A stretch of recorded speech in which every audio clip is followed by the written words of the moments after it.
Riaperta la galleria Spinasanta ad Agrigento, lancia dice stop alle inutili spettacolarizzazioni. 53enne originario di Canicattì arrestato per omicidio in Toscana, avrebbe ucciso il vicino di casa per liti di condominio, ad incastrarlo il DNA e una videocamera di sorveglianza. Oggi è la giornata contro la violenza alle donne, dati ed iniziative. Verrà presentato venerdì prossimo il nuovo stemma della Città dei Templi, è stato disegnato dall'artista agrigentino Sergio Criminisi. Bentrovati gentili telespettatori al nostro appuntamento con l'informazione. Il vice ministro Giancarlo Cancelleri partecipa all'inaugurazione della galleria Spinasanta ad Agrigento, restituita al transito. Il nostro direttore Arturo Cantella. Riapre oggi la galleria Spinasanta, da tempo chiusa e che tanti disagi ha provocato alla cittadinanza, a chi proviene da strade provinciali limitrofe e va nella direzione di Raffadali. Alla cerimonia di oggi presenti, oltre che ai vertici dell'ANAS, i sindaci di Agrigento e Raffadali, Cuffaro e Miccichè, il cartello sociale con in testa Don Mario Sorce, i sindacalisti Acquisto, Buscemi e Piraino. Nel pomeriggio la riunione si sposterà in prefettura per un vertice con i sindaci della provincia per discutere e fare il punto sulla nostra viabilità, in particolare per gettare le basi sulla progettazione di un'importante arteria stradale, quale quella di collegare Castelvetrano a Gela, che chiuderebbe così l'anello autostradale siciliano. Continua l'azione di monitoraggio che abbiamo avviato insieme a Don Mario, al cartello sociale, e oggi in quella lunga lista di opere da realizzare, da concludere, da ridare ai cittadini mettiamo un'altra spunta, cioè togliamo un'altra opera, quindi dopo tutte quelle che sono state realizzate anche questa la mettiamo nella colonna dei fatto, e questa è una cosa importante. Rimane ancora tanto da fare. Ma è importante sapere che ANAS, insieme con gli amministratori locali, qui accanto ho i due sindaci del territorio che non hanno mai fatto mancare, anche il sindaco di Agrigento, benché sia da poco in carica, non hanno però mai fatto mancare la loro collaborazione e soprattutto anche la loro capacità di fare sintesi e di fare squadre, e questo è importante perché le istituzioni tutte insieme risolvono i problemi e quando lo fanno anche in maniera veloce. E oggi finalmente portiamo a casa anche un altro bel risultato, come dire, utilizzando una frase di un personaggio più celebre di me, un piccolo passo per la provincia di Agrigento, ma un grande passo per arrivare finalmente a quella normalità che tutti quanti vogliamo. Altre risposte che saranno date, penso ad esempio all'Agrigento-Palermo, una grossa risposta ma che ancora ritarda. Qual è la situazione? Ci aggiorni, Ministro?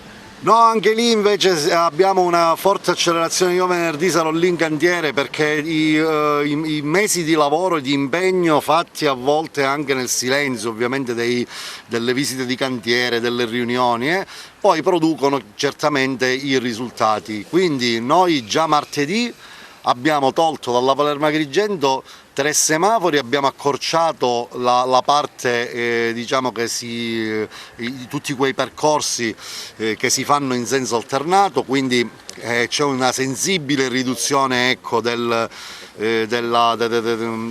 problematiche viarie. Abbiamo aperto 2 chilometri di nuova strada, fra l'altro quella a doppia carreggiata, quindi 4 corsie, di tipo diciamo B autostradale, quindi, ed è una cosa molto importante. Ora ci avviamo nelle prossime settimane, nei prossimi mesi ad avere ancora delle altre aperture. Abbiamo un cronoprogramma molto stringente che va ci saranno nuove aperture per il 28 di febbraio, nuove aperture per il 31 di marzo, e questa è una cosa importante. Questa è stata una settimana molto densa perché abbiamo condensato tanti risultati che sono arrivati con il lavoro. Siamo partiti lunedì da Caltanissetta, l'apertura finalmente dello svincolo con la 19, abbiamo aperto il nuovo viadotto Salso, oggi pomeriggio, questa mattina siamo qui ad aprire la galleria Spinasanta, venerdì andiamo a mettere in cantiere quel lavoro sulla Palermo Agrigento, ma la cosa importante per me oggi è anche programmare il futuro. Oggi pomeriggio abbiamo in prefettura alle 4 una importantissima riunione nella quale cominciamo a porre le basi per la Castelvetrano-Gela, la chiusura dell'anello autostradale che finalmente comincia a muovere i primi passi, Abbiamo preso un vecchio studio di fattibilità che ANAS aveva fatto, stiamo parlando quindi di tipologia B, cioè doppia carreggiata con 4 corsie, perché io non intendo relegare la provincia di Agrigento a provincia di serie B rispetto alle altre. Su questo io non c'è dubbio, mi batterò fino alla fine, cascasse il mondo, io ci devo riuscire a fare questa cosa. Sindaco, quanto è importante l'apertura di questa arteria che, ricordiamo, una galleria che tra l'altro porta anche a Raffadali? Per Raffadali è importantissima, anche se abbiamo avuto disagi per un breve periodo, poi con il doppio senso alternato dell'altra galleria si è risolto il problema del traffico e dell'attraversamento della città di Agrigento, però era molto pericolosa, quindi diciamo, l'apertura di nuovo di questa galleria mette in sicurezza e lascia tutti tranquilli per una viabilità più sicura. Ci sarà un incontro oggi in prefettura circa appunto le strade, la vostra è una zona, alcune opere sono state fatte, quali sono le criticità del vostro territorio?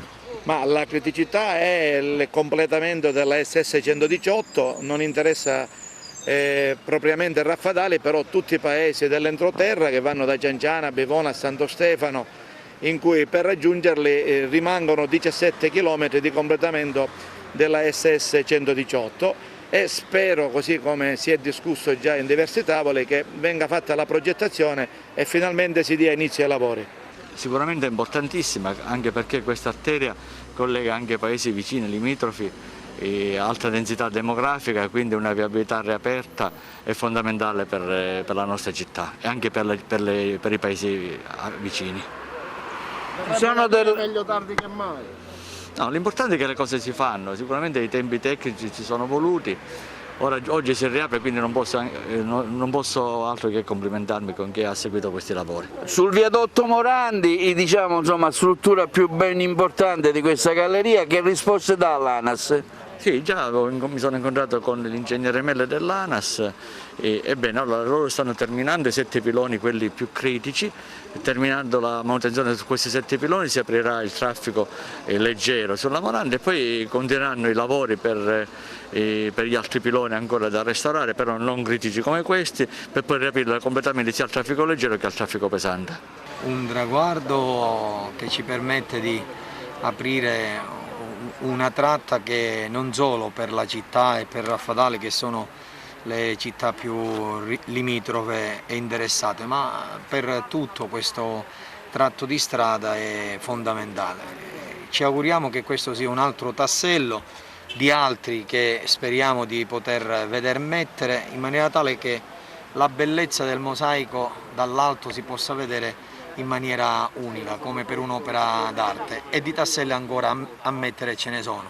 Partiamo dal Morandi, come e soprattutto la 640 e la 189, ma siamo fiduciosi che il lavoro iniziato continuerà a dare i suoi frutti.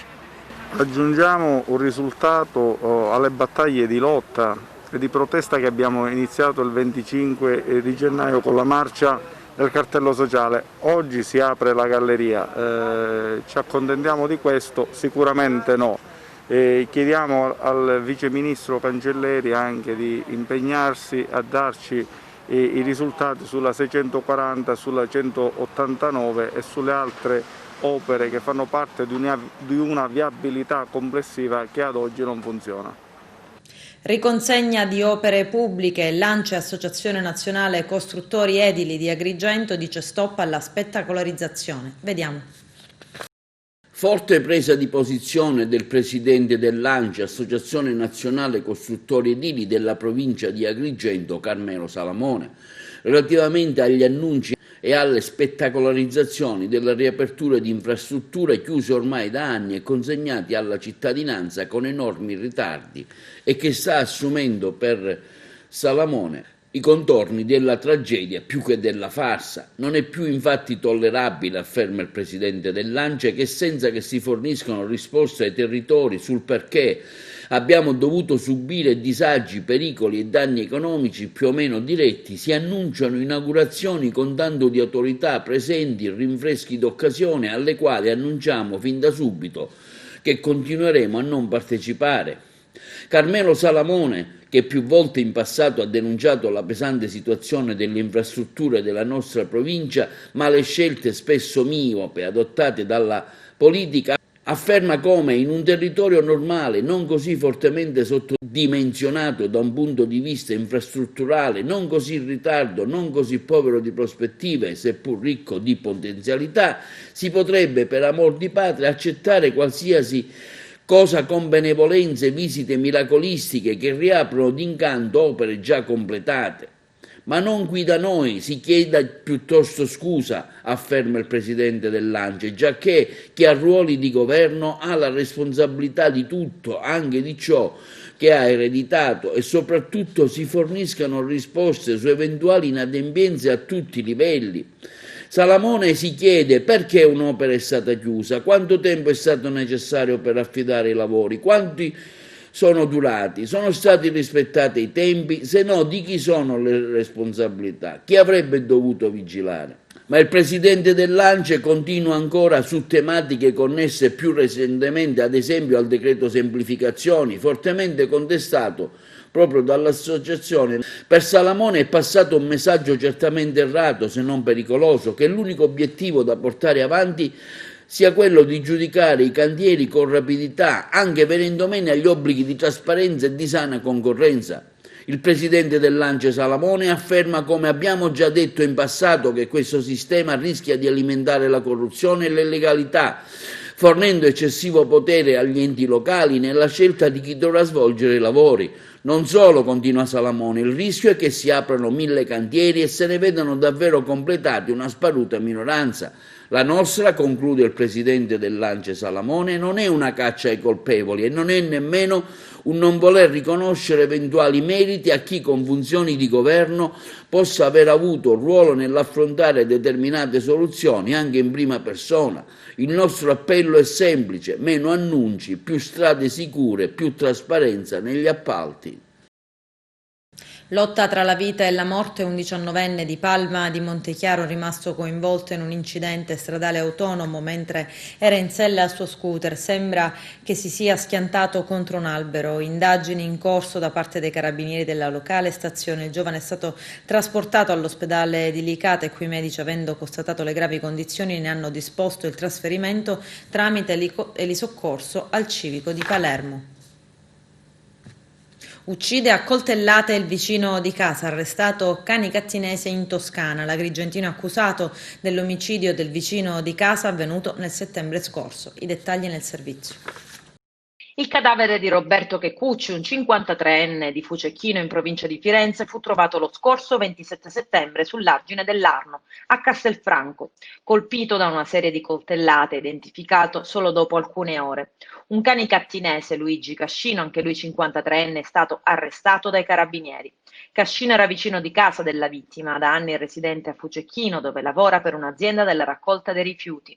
Ad incastrarlo sarebbe stato il DNA repertato su alcuni lembi di pelle rimasti sotto le unghie della vittima. Secondo gli inquirenti, Cascino avrebbe agito con premeditazione per vecchie liti condominiali con la famiglia della vittima. L'indagato è stato ripreso da una telecamera di videosorveglianza urbana a Santa Croce sull'Arno, collocata su una rampa d'accesso all'argine, dove poco dopo si è consumato il delitto. A Cascino gli inquirenti sono arrivati simulando un normale controllo stradale con il quale hanno sottoposto all'etilometro il figlio. L'esito del controllo ha dato, spiega il procuratore Crini, una compatibilità del 99,99%, come avviene in questi casi, accertando il fatto che a uccidere il povero Checcucci era stato suo padre. Nell'armadietto del luogo di lavoro, ha concluso il procuratore, sono stati trovati e sequestrati gli indumenti indossati la mattina del delitto da quello che noi riteniamo essere il killer e un coltello e la punta di un mazzuolo che riteniamo siano state le armi del delitto. Per gli investigatori l'arrestato avrebbe seguito la vittima lungo l'argine dell'Arno, dove Checcucci andava spesso a camminare, restando a distanza per circa 1 chilometro, per poi aggredirlo nei pressi di un canneto che dista 190 metri dal luogo dove poi è stato ritrovato il cadavere.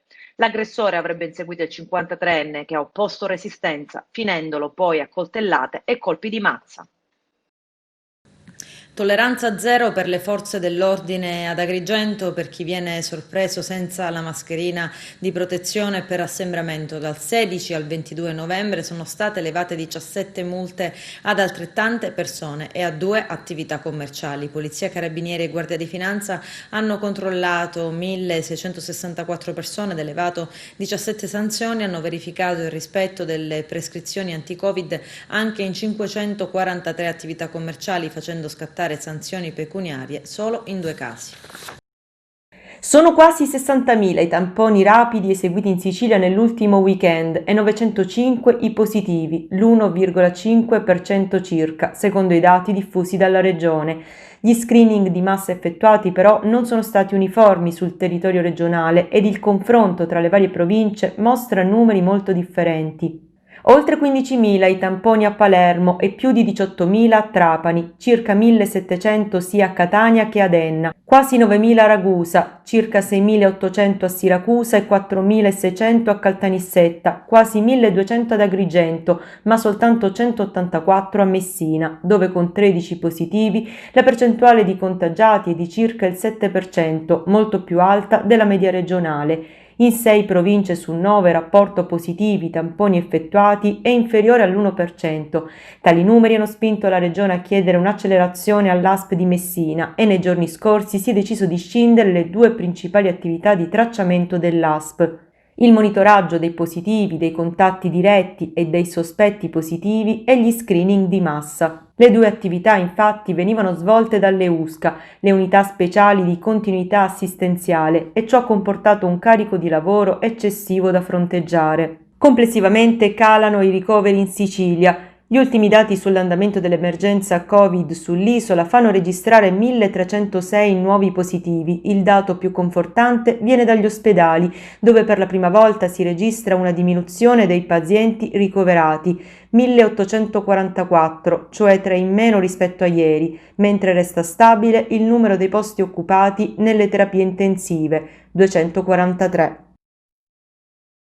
Il deputato nazionale del Movimento 5 Stelle Michele Sodano annuncia che ammontano a 400 milioni di euro le risorse inserite nel decreto Ristori Ter destinato ai comuni italiani per fornire aiuti alimentari e buoni spesa per le famiglie e i cittadini in difficoltà a causa dell'emergenza sanitaria. Sodano aggiunge e sottolinea: per i comuni della provincia di Agrigento si tratta di risorse che in totale ammontano a 4 milioni di euro. La città di Agrigento potrà disporre della cifra record di 444.000 euro, Favara 313, Sciacca 361, Licata 359.000 euro e così via. Il Movimento 5 Stelle sta provando ad aiutare tutti i soggetti colpiti dalla crisi, ponendo come priorità assoluta chi in questo momento si trova in gravi ristrettezze economiche. Confido nella buona gestione di questo fondo, che è immediatamente attivo da parte dei sindaci della nostra provincia. Spetta a loro amministrarli e dare sollievo alle parti più sofferenti del nostro territorio, conclude Sodano. Polemiche ed attacchi a Messina contro l'ordinanza del sindaco Cateno De Luca, che da venerdì scorso ha disposto la chiusura totale delle scuole e quella anticipata dei negozi. Vediamo. Premesso che l'accavallarsi di provvedimenti fornisce una chiara esimente in capo a coloro i quali incorrono in una sanzione, proprio perché i cittadini ormai, i commercianti e i destinatari di questi provvedimenti sono abbastanza confusi. L'ordinanza del sindaco non fa altro che ingenerare ulteriore confusione e non fa altro che attaccare, aggredire ancora di più la debole economia che ormai si percepisce in città. Premetto che io non voglio invitare nessuno alla rivolta, tant'è che la mia è stata una provocazione, una manifestazione. Non si può definire una manifestazione perché è stato un atto provocatorio. Sono sceso io da solo in piazza sul monumento ai caduti, esercitando quelle che sono le mie prerogative politiche. Certamente in questo periodo vanno ristrette, per carità, sono il primo che cerco di rispettare la legge. Chiaramente la Digos è intervenuta per richiedermi di farmi autorizzare la prossima volta. È chiaro che l'intervento della Digos è stato voluto da qualcuno che ha subito chiamato per limitare la mia azione politica, ma questo è un altro aspetto. Con riferimento alle associazioni di categoria, le stesse si sono sentite tradite da questa amministrazione, perché prima venivano appoggiate contro le misure varate dal governo Conte e poi invece tutto ad un tratto si sono sentite appunto tradite, perché il sindaco e l'amministrazione gli hanno girato le spalle. Non v'è stata una vera e propria concertazione, qui ognuno fa di testa sua.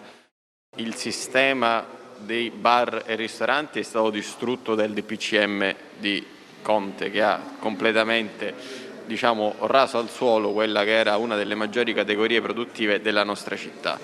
L'ordinanza, secondo me, andava evitata nella misura in cui si accavalla insieme a un'altra ordinanza della Regione e non ha fatto altro che causare confusione nei cittadini. A me chiamavano persone per chiedere se dovevano rientrare alle 19, alle 19:30, alle 22.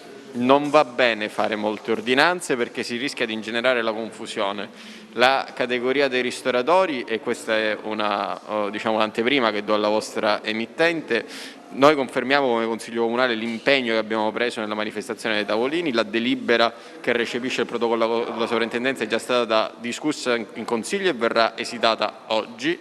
E inoltre vi anticipo che il Premier Conte ha comunicato al Consiglio nazionale dell'ANCI, che si è tenuto la scorsa settimana, dell'esenzione della tassa sul suolo pubblico per tutto il 2021.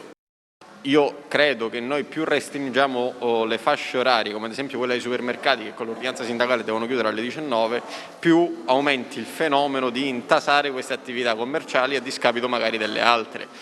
Diciamo che durerà solo una settimana questa ordinanza, però speriamo per il futuro che anche i prossimi DPCM diano uno spiraglio, fermo restando la condizione epidemiologica, superiore rispetto a quelli attuali. A Palma di Montechiaro, alla rotonda all'ingresso del paese, un'automobile ha violato il posto di blocco della polizia. È scattato subito l'inseguimento finché l'auto è stata bloccata e perquisita. È stato trovato dell'hashish in quantità tale da giustificare l'arresto di un uomo di 25 anni per detenzione a fine di spaccio di sostanze stupefacenti. Il 25enne alla guida del mezzo è stato inoltre denunciato per resistenza a pubblico ufficiale, avendo violato il posto di blocco. Il rapporto Svimez nel servizio di Lello Casesa, vediamo. Pubblicato il rapporto dello Svimez in Italia, che viaggia sempre su due diversi livelli. Se la prima ondata della pandemia ha avuto per epicentro il nord, la crisi economica si è però estesa al mezzogiorno, tradotta in emergenza sociale con un tessuto produttivo più debole, un mondo del lavoro più frammentario ed una società più fragile. La seconda ondata, a differenza della prima, ha interessato direttamente il mezzogiorno. All'emergenza economica e sociale si è sommata l'emergenza sanitaria generata dalla pressione sulle strutture ospedaliere. Nel 2020 il PIL italiano, secondo lo Svimez, si contrarrà del 9,6% nelle regioni meridionali. Il secondo lockdown ha accresciuto le difficoltà di attività nelle diverse tipologie del sommerso, al sud, nero ed irregolari. Da qui la caduta del reddito delle famiglie con una maggiore contrazione al sud. Gli effetti della legge di bilancio 2021 si vedranno soprattutto nel 2022 in entrambe le macro aree. Sarà però il sud a trarne i maggiori benefici. Vi sarà infatti un aumento della spesa unitamente agli effetti della riduzione contributiva per i lavoratori del sud. A fronte del sud che riparte lentamente, continua a crescere il fenomeno migratorio verso il nord. Infatti circa 1 su 5 dei pendolari meridionali si sposta verso alcune regioni del sud, mentre 4 su 5 si dirigono verso le regioni del centro-nord o i paesi esteri. Nei primi 3 mesi del 2020 il lockdown ha causato una perdita di circa 280.000 posti di lavoro al sud. Cassa integrazione, blocco dei licenziamenti hanno fatto da argine, ma hanno inevitabilmente accelerato i licenziamenti per i mancati rinnovi dei contratti, oltre alle mancate assunzioni nei territori più deboli.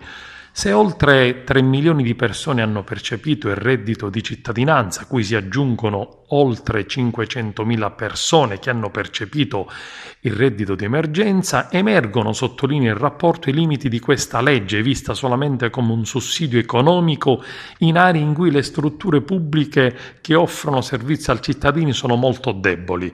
La tenuta sociale, soprattutto nei piccoli e grandi centri urbani, è stata possibile grazie allo straordinario lavoro fatto dalle organizzazioni del terzo settore e del volontariato che, come avvenuto in Sicilia e nella provincia agrigentina, nella fase critica della pandemia hanno supplito i buchi di assistenza degli strumenti contro la povertà e la debolezza delle strutture pubbliche locali di contrasto alla emarginazione sociale. Il prefetto di Agrigento, Maria Rita Cocciufa, ha consegnato ufficialmente al sindaco di Agrigento, Franco Miccichè, il nuovo stemma della Città dei Templi disegnato dall'artista agrigentino Sergio Creminisi. Il sindaco Miccichè commenta: si tratta del completamento di un iter lungo cominciato nel lontano 2011. In quell'epoca l'amministrazione comunale ha accertato che il simbolo della città era considerato abusivo, chiese all'ufficio araldico della Presidenza della Repubblica una specie di sanatoria, ma lo stesso Consiglio comunale non era d'accordo e chiese di rifare l'emblema, ma fino all'elezione della successiva amministrazione nel 2015 non venne fatto nulla. Poi intervenne la richiesta dell'ufficio araldico della Presidenza della Repubblica con il nuovo stemma e nel 2019 è arrivata la risposta. Il nuovo stemma sarà presentato dal sindaco Franco Miccichè venerdì prossimo. Adesso c'è la pubblicità, a tra poco, vi aspetto. Oggi 25 novembre, giornata simbolo, giornata contro la violenza alle donne e contro il femminicidio. Lello Casese. Si celebra oggi la giornata contro la violenza sulle donne e tante iniziative nel Paese, in un contesto nel quale la pandemia ed il lockdown hanno ulteriormente amplificato le dinamiche familiari e l'aumento vertiginoso del fenomeno. Il coronavirus ha cambiato le nostre vite, ha cancellato la vita sociale, ma non certo la violenza sulle donne. L'ha solamente nascosta dietro le mura di casa, in famiglia, luogo del delitto per eccellenza, perché è qui che avviene la maggior parte degli omicidi, delle violenze in cui la vittima è donna. Sono 91 le donne vittime di omicidio nei primi 10 mesi del 2020, una ogni 3 giorni. Sono i dati del rapporto Eures sul femminicidio in Italia, che segnala una leggera flessione rispetto alle 99 vittime dell'anno precedente. Sono oltre 3.300 le donne uccise in Italia negli ultimi 20 anni. Sono i dati pubblicati dal rapporto sul femminicidio elaborati dall'Eures con la collaborazione della Direzione Centrale Polizia Criminale del Ministero dell'Interno. Ed infatti proprio nel 2020 si è registrata una forte impennata, circa il 40%. Analogamente ai femminicidi familiari, che negli ultimi 20 anni presentano una incidenza progressivamente crescente, registrano il valore più elevato proprio nell'ultimo anno, circa il 90%. La coppia continua a rappresentare il contesto relazionale più a rischio per le donne, con oltre 1.500 vittime tra coniugi, partner, amanti o ex partner negli ultimi 20 anni. Gli autori sono nella quasi totalità dei casi uomini.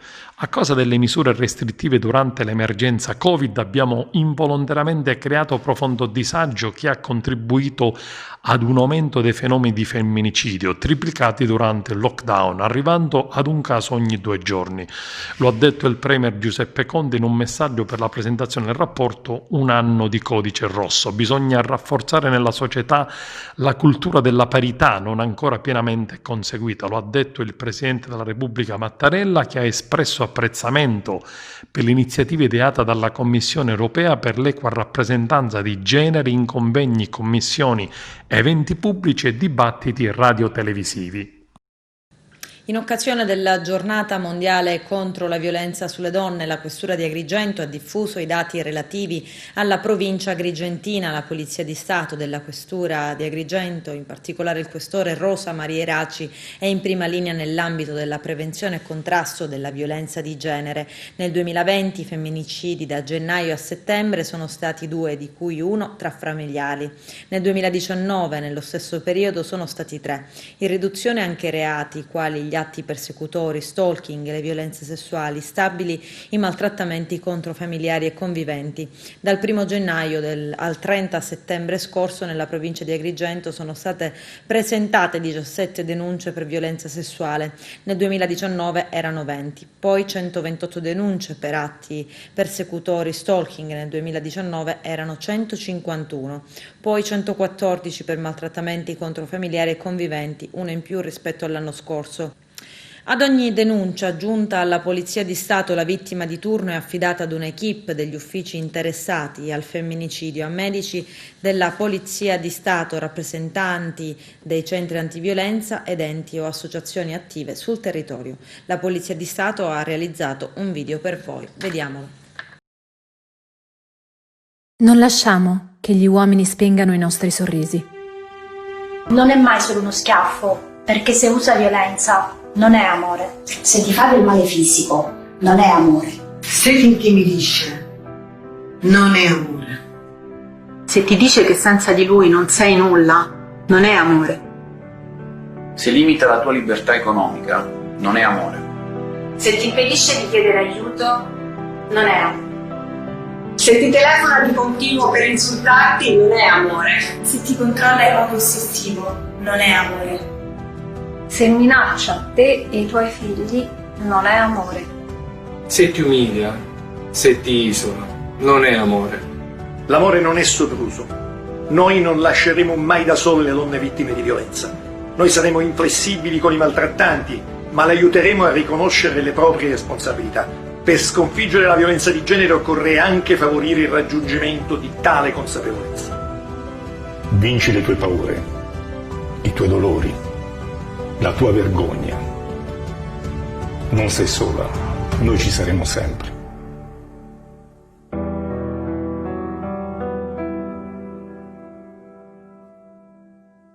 Il Consiglio Comunale di Porto Empedocle, presieduto da Marilu Caci, quest'anno per la prima volta dopo aver valutato attentamente le manifestazioni di interesse pervenute, ha deliberato all'unanimità di assegnare le somme erogate dalla Regione Siciliana a titolo di democrazia partecipata per l'anno 2020 alla proposta presentata dalla Società Cooperativa Rinascita, che ormai da diversi anni opera nel territorio empedoclino offrendo servizi socioassistenziali.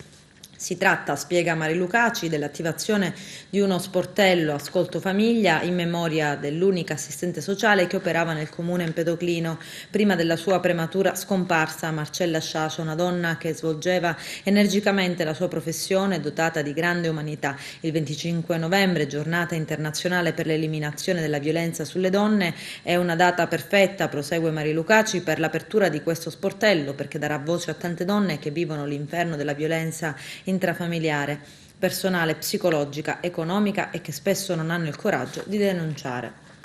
Continuiamo a parlare della giornata mondiale contro la violenza sulle donne, iniziativa anche ad Aragona. Tonino Butera. Oggi ricorre la giornata mondiale contro la violenza sulle donne. Siamo in piazza Aldomoro con il sindaco Peppe Pendolino e la giunta comunale che, guarda caso, quella di Aragona è composta quasi per intero da donne. Sindaco, anche Aragona vuole essere in prima linea contro la violenza sulle donne. Aragona non vuole essere, Aragona è in prima linea contro la violenza sulle donne. Questa panchina rappresenta proprio